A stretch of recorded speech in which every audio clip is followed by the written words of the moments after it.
It's time. Your triple bogey, long shot parlay, full send degenerates had a place to call home.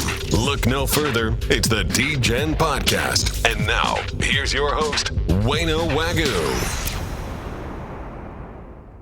Tonight, we make history, everybody. It is the first ever DGEN podcast presented to you by D. Hudson Golfwear. Go to DHudsonGolfwear.com to get the coolest, swaggiest, best golf wear out there right now and use promo code 15% off DGEN 2021. Tonight, two-time World Series champion. I said that correctly. Two-time World Series champion Johnny Damon joins us, followed up by yours truly, Wayno Wagyu's hot take of the week.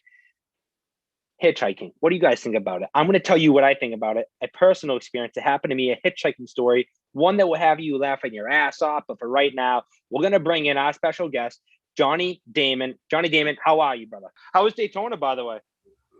Hey, Daytona is the bomb. Yeah, you know, I can imagine.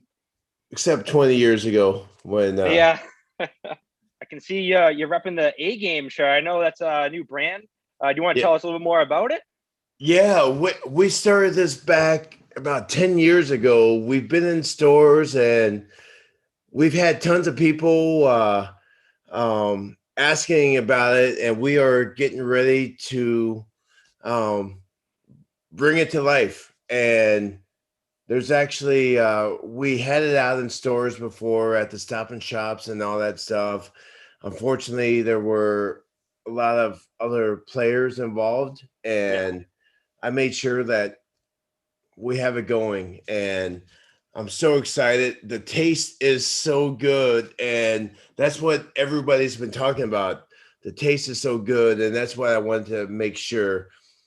If you don't have the taste, people aren't going to keep drinking it, and it's so much better than the products that are out there right now.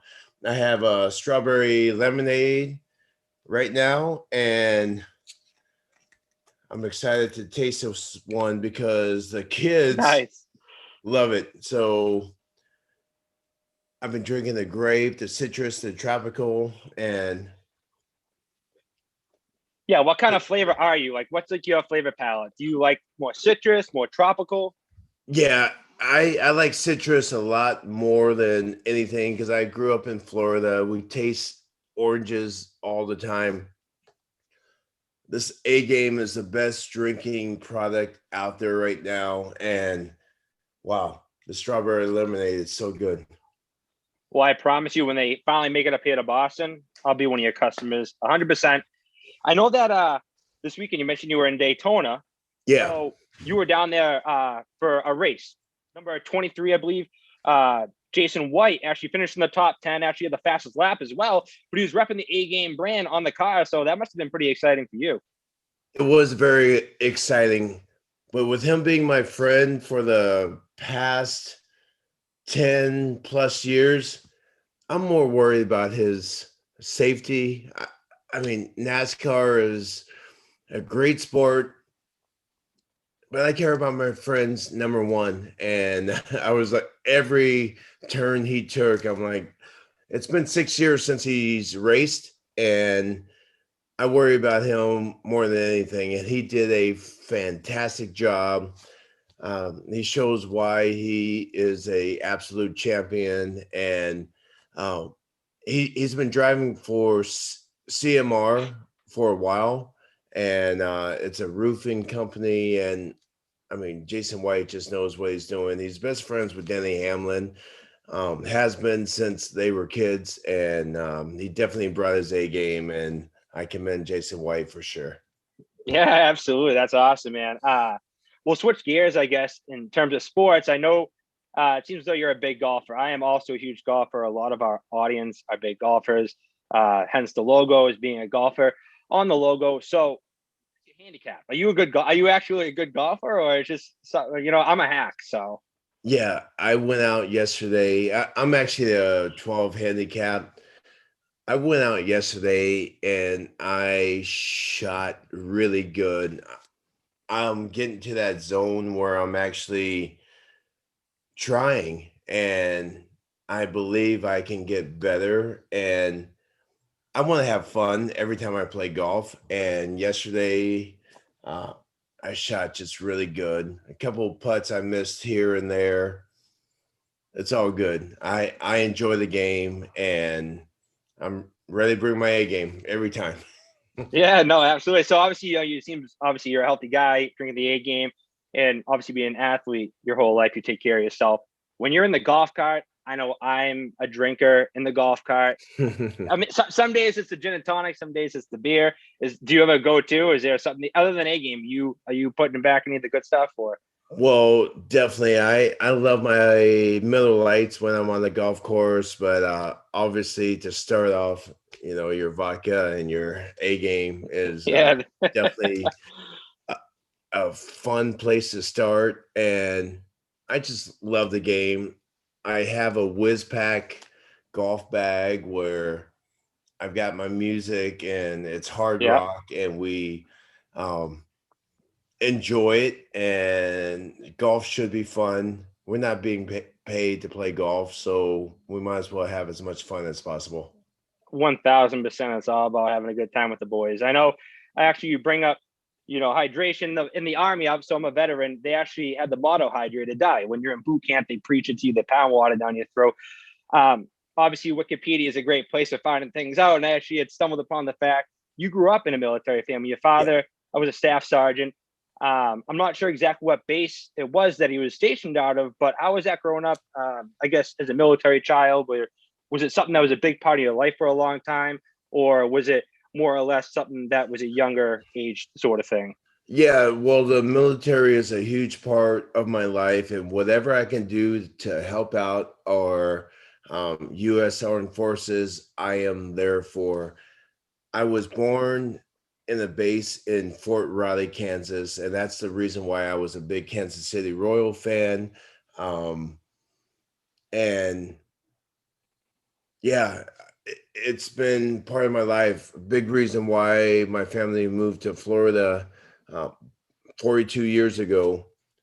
There was a Navy base here. We were able to continue our medical coverage and all that good stuff. But the military, whatever they need, I am there for them 100%. And yeah, born in Fort Riley, Kansas. My dad retired when we were in Fort Campbell, Kentucky, um, close to Clarksville. Take that last train to Clarksville. Living Yeah, on. you stole the Yeah. words in my mouth. I was going to catch it before you got Yeah, it. yeah. So the military is huge for me, and I respect everybody who has served. And thank you for making this country as great as it is. And hopefully, um, no hard feelings out there, but our military has been the absolute backbone to our country and why we are strong and why we can still be free to this day. And I'm just hoping,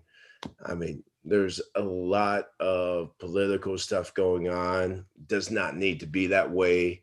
Um, Freedom is a price you have to pay, and our freedom here in America is so much better than everywhere else. So, hey, let's have dialogue. Let's talk. If you Yeah. have an issue, let's figure this out because Yeah, preach, I've man. It's one team, enjoyed one fight. I've enjoyed living in the great United States of America for my entire life, and we need to keep it that way. Yeah, it's a beautiful thing, beautiful country. I know, obviously, you mentioned Kansas City is where your roots and your ties are. You started in Kansas City, in the MLB. You moved to the Athletics. It's actually funny, actually. So I'm a big Moneyball fan, the movie Yeah. Moneyball. You watch that movie, you see Brad Pitt play Billy Bean, and he mentions you in the movie basically like, oh, like he's a wash, he's going to the Red Sox, you don't know what to do. But in that movie, and maybe it was just him acting, but he seemed really intense. Is Billy Bean really that intense of a guy like that? I don't know, like really how to put it, but like it was like, what kind of guy was he in your time in Oakland? I had a great time with him. Fortunately, I only had 1 year, but sometimes I'll go to the gym between innings and he would be there riding a bike. He's intense. He wants to win. Everybody wants to win. And that's what people forget about. It's all about winning.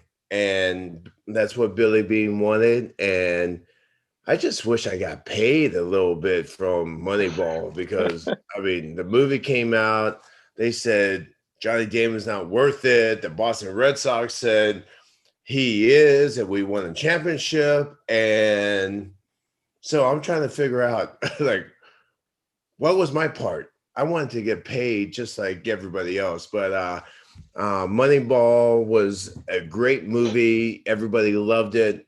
Unfortunately, the older players in the game, their careers are over quicker because I get it. You have a guy who can play shortstop, third base, and outfield. Another guy who can play second base, third base, outfield.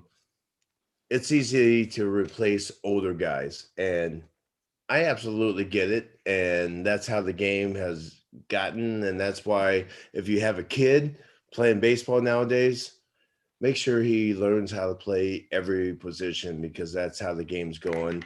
I love the Premier League, and it's a young man sport, and everything is a young man sport. And that's exactly where baseball is going right now. And I'm okay with it. I'm just glad that I was able to hit a couple nice contracts and Yeah, absolutely. be Money's where I good, am. you know. Yeah, no, yeah, money's absolutely good, and you deserve it. I mean, I know, speaking on behalf of a Red Sox fan, we try not to be biased on this show because nobody likes a homer, but you can't help but wear it in your sleeve sometimes. And, you know, my question to you is, you know, you play for the Red Sox, you play for the Yankees. What fan base do you like more? Oh, I love both of them, but it was the toughest decision in my life. You know, not getting married, not changing teams because I knew how much Boston meant to me. And I was so hurt the fact that there was not a contract offered to me until I agreed with the Yankees. And I didn't think it was going to happen. I thought Boston was going to step up and do their thing. But you know what? A young kid named Jacoby Ellsbury was coming up, Yeah. younger, not better looking. I mean Johnny Hey, Damon. you have the flow, Johnny. You have the flow, and you can't buy that. You know, you can't buy that. Right. Yeah. But I understand the game. Boston was my third team in the big leagues, Yankees, the fourth team. I understood the business side of it. They just don't want the business side to be Boston and New York. And I get it. Like Theo's one of the greatest GMs ever. Um, Winning in Chicago as well after Boston. And I think he's trying to purchase baseball teams too with a group. So it was amazing. And you always have to go and do your best, bring your A game every single day. And that's what Theo did. And that's what I tried to do my entire No, career. 100%. And I know, 2004 is always the year that sticks out of my mind. It was the first World Series. You grabbed one in 2009 with the Yankees, but I guess playing devil's advocate again, there you go. Show it There you to go. everybody. So yeah, how often do you win? Is that like an everyday thing along with your wedding ring, or is that just like you put it on when you're like, you know what, I'm a World Series champion? Yeah, well, my knuckle got really big, so this thing doesn't really fit too much anymore. So this is definitely the prize possession. Um, Yeah. the Yankee ring is obviously awesome. My last World Series ring, but this one, I mean, this was Jeter's and Posada's and Mariano's and Pettit's fifth. This one was 86 years and waiting. And the fact that we were able to um, just change lives and incredible right Yeah, here. man. As a fan, thank you for that. You have no idea what that meant to the city of Boston and to a lot of people. One last thing I want to ask you before I let you go is actually that World Series run. So against the Yankees, down 3-0. And, the motto "Cowboy Up" became a thing, Kevin Millar. And I know, speaking on behalf of the fans' perspective, that was like the energy that we needed to be like, wow, like they're not giving up. Was that as infectious for you guys as it was on the fan side? Like, did that really get you believing and going to kind of propel you to take it one game at a time and ultimately come back the best comeback really in the history of sports?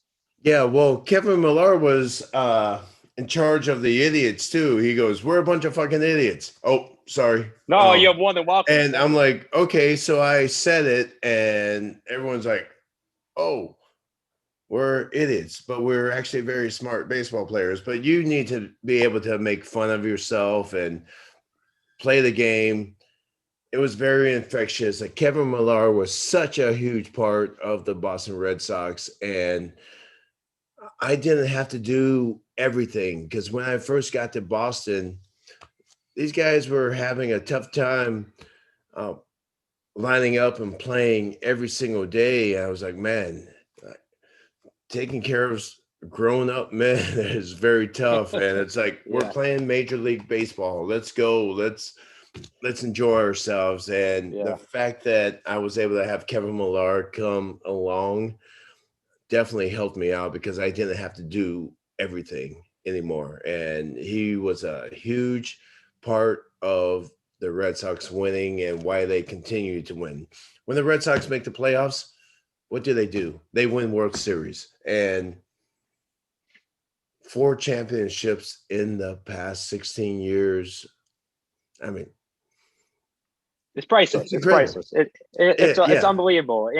Whether it's the guys playing it or the guys watching it, it's just incredible. And it's great to see. It's great to see a dynasty, really, in any sport that hasn't really been thriving for a while, finally thrive. It's good to see everybody get a piece of the pie, especially the ones that are the most nostalgic, like our Red Sox organization. So, but hey, man, I really appreciate your time. I'm sure all the listeners really appreciate your time. It's great to hear from you.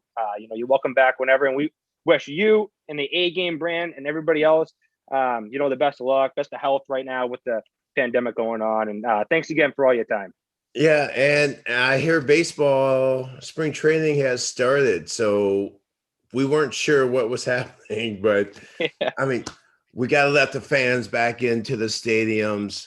Please. Let's figure things out because what I lived for was silencing crowds or bringing them off their feet. And it's kind of tough for Red Sox players to play if you can't have the fans. The fans are the number one thing, and the Red Sox fans were the absolute best. And obviously I played everywhere. Yankee fans are incredible, and it's great to see stuff happening in the stands sometimes. It's I mean, you got to bring your heart to every single game, and that's exactly what we did for 162 regular season games, 30 postseason games, or 30 spring training games. And then we also had 20 postseason games where we were able to win championships. And the Red Sox players need their fans out there. And hopefully, I mean, the politicians can realize that, the science is not all about them. It's about letting these guys go out there and play, and let's get back to some normalcy. Yeah, 100%. I mean, you think of everything great about sports, and it always leads back to the fans, to the home field advantages, to a lot of different dynamics that energy brings. And you just hate to see it not there. But hopefully this year, it does a 180 and we come back to where we all love and, know the game to be. But, hey, again, Johnny, thank you so much for your time, man. I really appreciate it. And keep it going with the A-game grind, Yeah. You got to bring it every single day. Let's go. Doing your podcast, me being a parent of 8, I got to bring my A game every single day. And that's exactly what I'm doing. Please look for it. And we're going to crush it. Thank you, everybody. No, absolutely, man. Hey, and speaking of A game, we have a couple of unbelievable sponsors coming up here for our first commercial break. When we come back, Johnny, unfortunately, you're going to be here for it, but we're actually going to give you my hot take about the MLB season coming up. So when we play this back and you get to watch it, we'll tell you later on what you think. All right. Thank you very much. At drinkagame.com and at drinkagame on Instagram, drinkagame.com on, whatever computer you're on. Yeah, any device you're using these days. All right. Thanks again, Johnny. We'll take a quick commercial break, guys, and we'll be right back.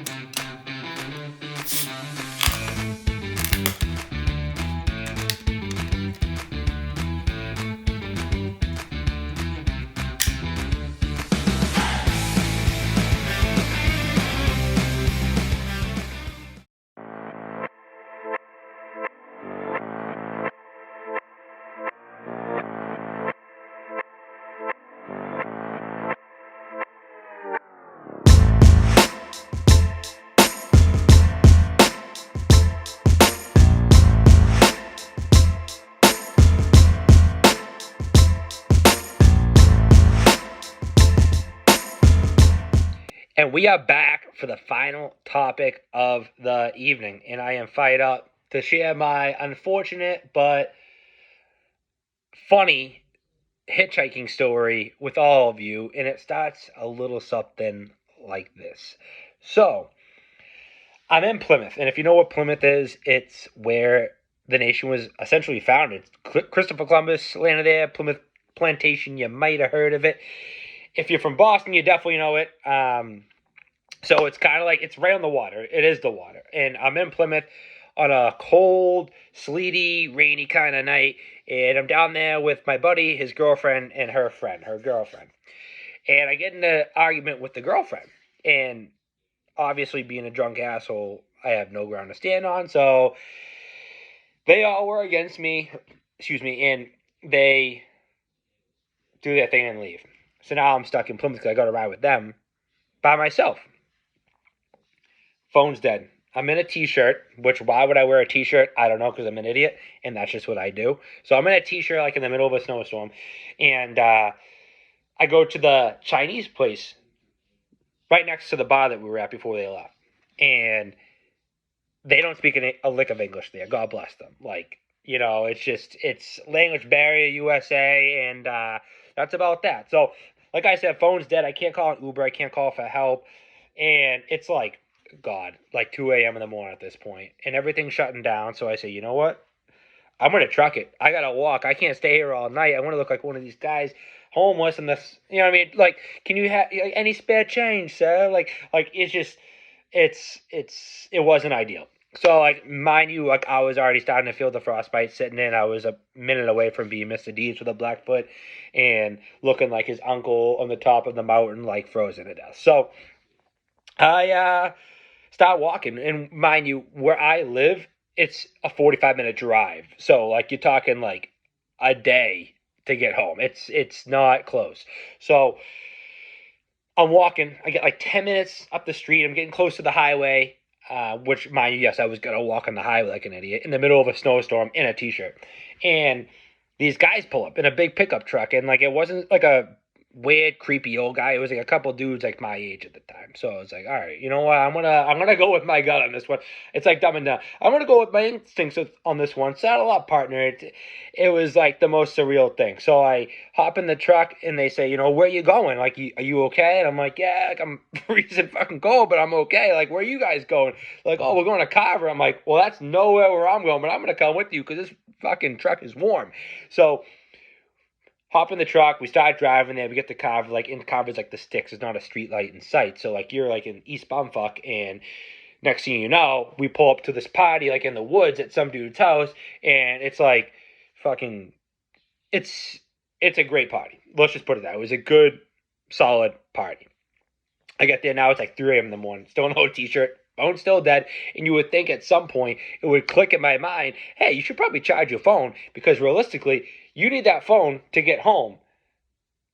phone home, ET phone home. So now I just don't do that and continue to have a blast. So I'm making friends with all these people that I don't know at the party, and they're like, "Oh, who are you?" I'm like, "Oh, I'm just the guy that got picked up." So everybody's calling me the hitchhiker by the end of the night, by the way, and that's not a nickname that I want to stick with, but it was my claim to fame that night. So now it's like 4 a.m. in the morning. Everybody's clearing out, and the kid that lives here comes up to me and says, like, "Hey, like, you gotta leave." And I'm like, "Well, okay, like, I don't know where you want me to go." So I leave. Dead phone. Middle of nowhere. Dark out. Sleeting.